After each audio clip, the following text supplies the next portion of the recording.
Chairman সাহেব, আমার বড় ছেলেটা অনেক দয়ালু। ওর ছোট ভাইরা বেড়ার ঘর বানায় থাকবে, ওইটা ওর পছন্দ হয় না। ওর বিল্ডিং দেখা ওর ছোট ভাইরে থাকার জন্য একটা রুম দিয়ে দিছি।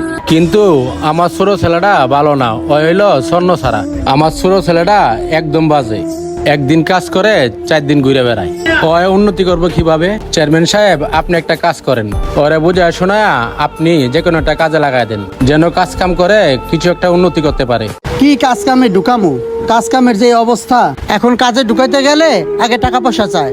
এই মুহূর্তে আপনার ছোট ছেলের পিছে টাকা পয়সা খরচ করার অ্যাবিলিটি আছে আপনার?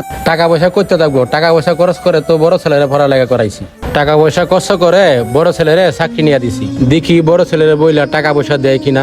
ঠিক আছে, আপনি কথাবার্তা বলে রাখেন, আপনি টাকা পয়সার ব্যবস্থা করেন, আমি ওদিক দিয়ে দেখতেছি।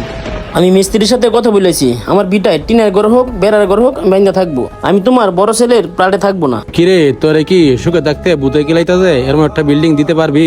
তোর ভাইয়ে তোরে থাকার জন্য একটা ফ্ল্যাট দিছে, তুই টিনের ঘর বানিয়ে থাকবি, তোর ভাইয়ের কি ইজ্জত থাকবো? তুই বিল্ডিং তো নাই মিয়া টিনের ঘরে থাকবি, তোর কি মান সম্মান থাকবো?